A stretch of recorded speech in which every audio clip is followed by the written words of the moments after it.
Alors, pour le travail 5, circuit ARL, le dernier devoir de la première partie du cours, on a un cahier des charges qui est le suivant.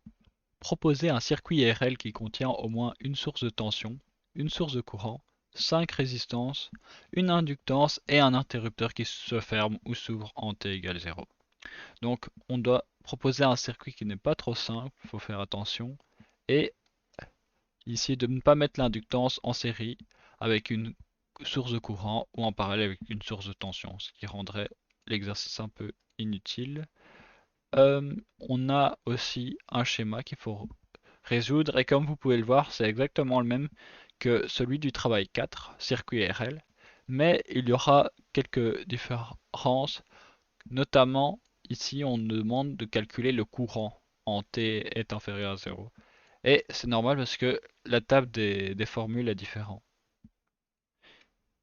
Je vous donne un exemple par rapport au T4.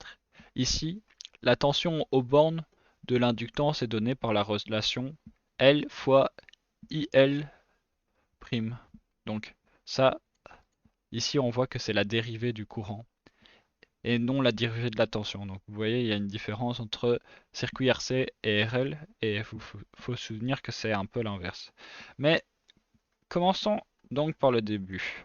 Ici on a le schéma du circuit.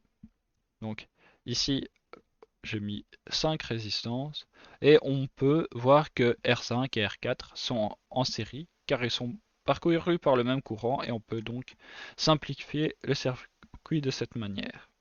Ici, dans ce circuit, on a aussi différents composants. On a la commande .tran sur 4 nanosecondes. Donc notre simulation va durer 4 nanosecondes. On a aussi la commande pour activer la switch. Donc on a aussi un pulse qui passe de 0 à 1. Donc 0, le circuit est ouvert et à 1, le circuit est fermé.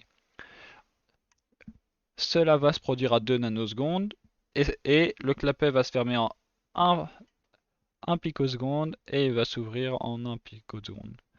Et il va le faire et ça va durer 4 nanosecondes. Ici, comme vous pouvez le voir, je n'ai pas directement branché ma source de voltage à mon switch. J'ai utilisé ce qu'on appelle un label. Et le label, en fait, va simplement connecter ces deux câbles l'un à la suite de l'autre, comme s'ils étaient reliés normalement. Il y a aussi la terre qu'on a branchée ici. Donc, ça ne devrait pas être trop compliqué. Ici, vous pouvez sélectionner un label ici. Ça ne sert pas qu'à nommer. Vous vous en servirez beaucoup pour les prochains devoirs, pour faire des entrées et des sorties. Vous le verrez par la suite. Euh, Ici, on a donc le calcul de la condition initiale. Donc, comme pour moi, je commence à 0, donc le switch ici est ouvert. Le courant ne passe pas par ici, et donc il n'y a pas de tension ni de courant dans cette zone-là, là où il y a la petite croix. On a un simple nœud à résoudre avec la tension V3. Ici, comme pour la capacité au début du circuit, la tension AVL sera à 0, et vous pourrez le voir ici si je fais la simulation. Donc ici, je prends la tension ici, 0 volt au début et 0 volt à la fin. Ici, on voit bien un pic lors de la variation du courant qui se trouve dans l'inductance. Donc VL égale 0. Ici, I1 est égal à I2 plus I3, on commence à connaître. Ici, vous voyez bien que on a un courant qui passe ainsi et il ne va pas vers la gauche. Il arrive ici dans le nœud. Et donc, moi, ce que je fais, c'est je commence vraiment par la source et puis je trace les petites flèches. Elles se séparent.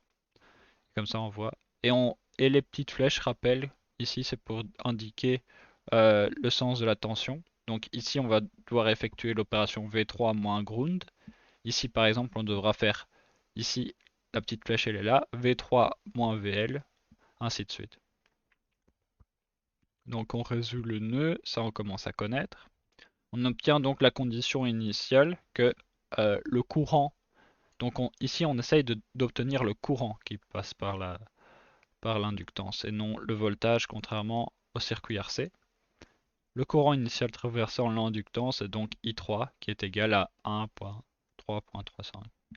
On le voit bien ici. Ici I3. Alors passons à la condition finale. Cette fois-ci ce sera quand le circuit sera fermé et que le circuit sera stabilisé. Il a eu le temps de se stabiliser vu qu'on prend t est égal à l'infini. Et donc du coup ici, bah, comme je vous l'ai montré, vers l'infini, ici la tension elle est vraiment nulle ici. Comme vous pouvez le voir. Au bout de 4 nanosecondes, bah, on voit plus d'activité dans le voltage. Elle est vraiment ici. Donc on stipule que VL égale 0. Ça nous aide à résoudre le circuit. Ici on a des nœuds un peu plus complexes. Mais c'est pas le sujet de ce devoir. On a eu largement le temps de s'entraîner. Et on obtient que 2,45 mA. L en condition finale, le courant I5 qui traverse l'inductance ici. On aura donc ici, attention, le calcul de la constante de temps.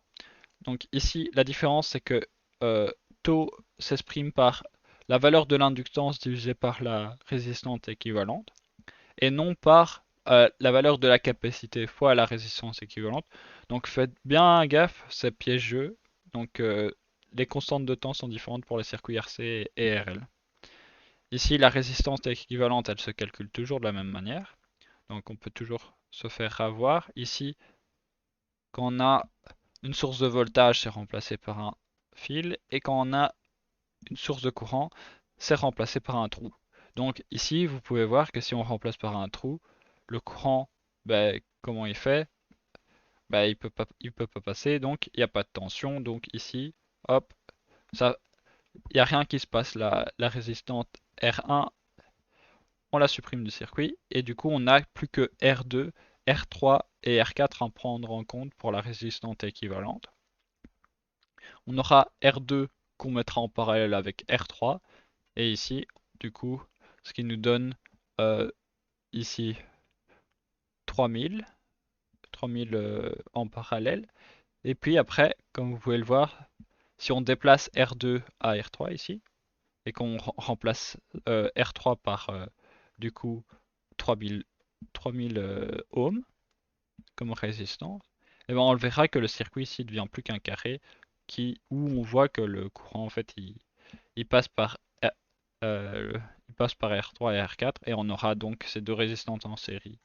Et si on l'exprime par la résistance équivalente est égale à R2 en parallèle avec R3 plus R4, ce qui est égal à 5000 ohms. Donc faites toujours bien gaffe de mettre les suffixes et les unités, ça devient important. Et L est la valeur de l'inductance. Donc ici j'ai mis 1 mu ici. Donc c'est 1 micro. Non, non, pas un micro.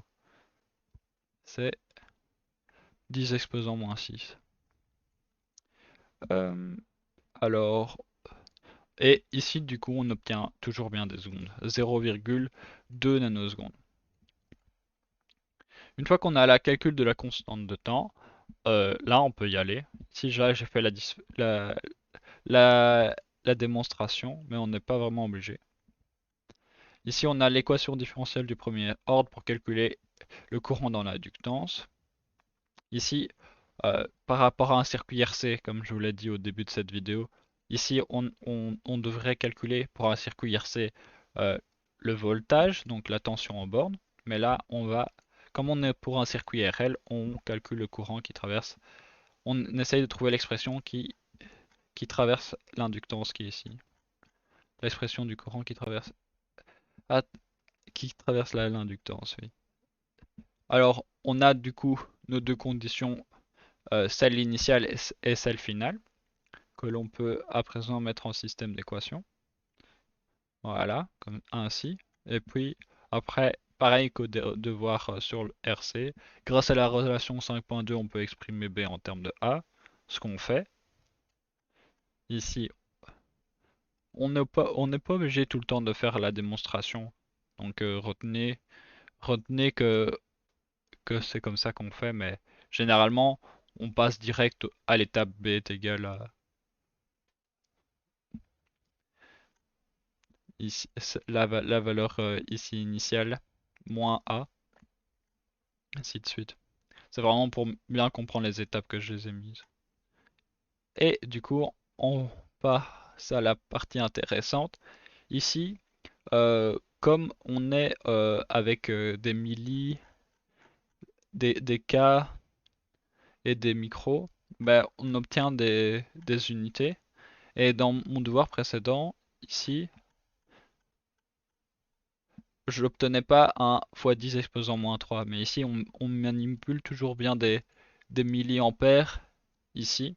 Donc il faudra bien faire 10 exposant moins 3. Si c'était des micros, euh, ici on aura 10 exposant moins 6, ainsi de suite. Il faudra le noter, c'est important.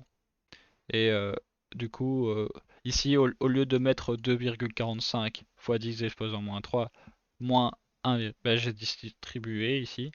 Et comme ça, on a une meilleure notation qui nous gênera moins. Du coup, maintenant qu'on a obtenu l'expression du courant qui traverse notre...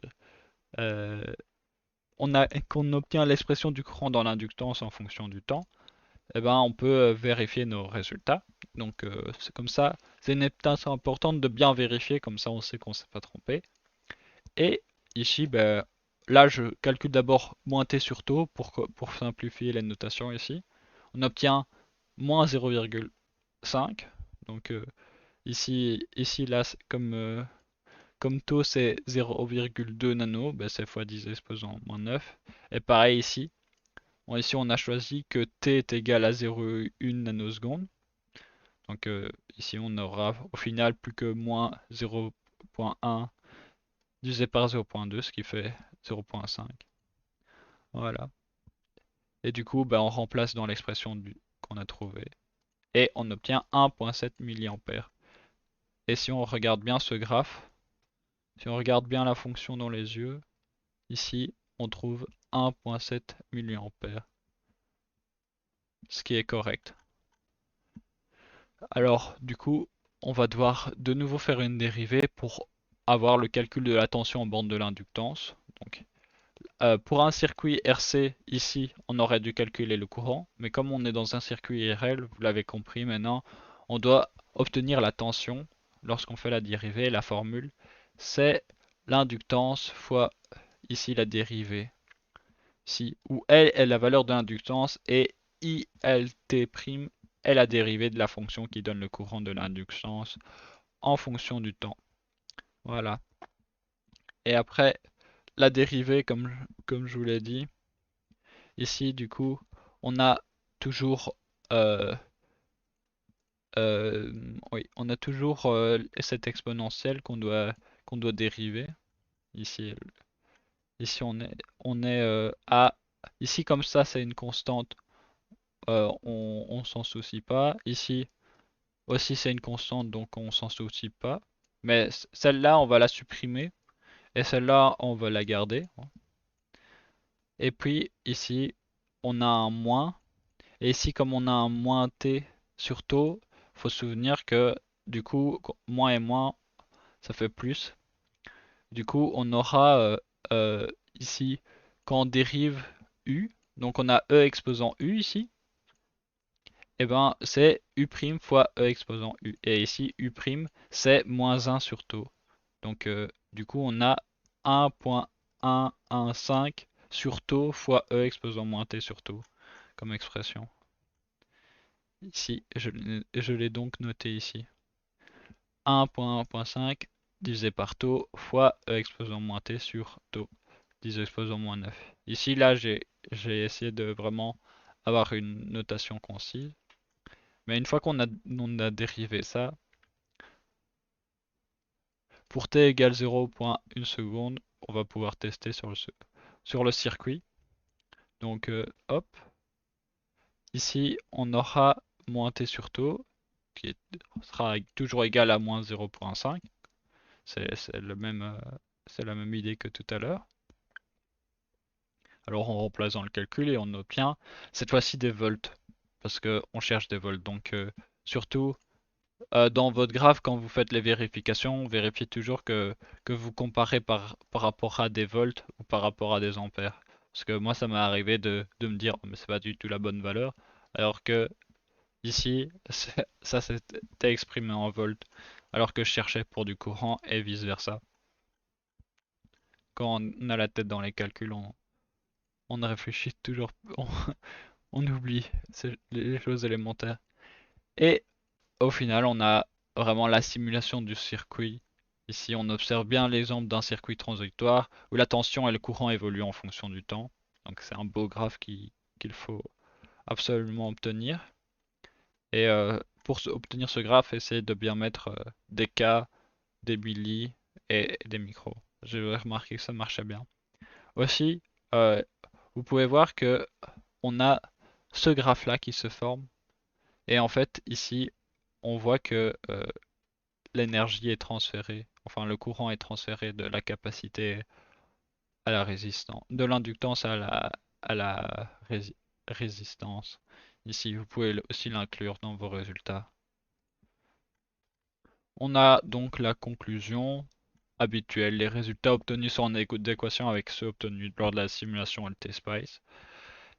Et on observe que la tension aux bornes de l'inductance ainsi que le courant évoluent en fonction du temps, d'où le nom du régime transitoire.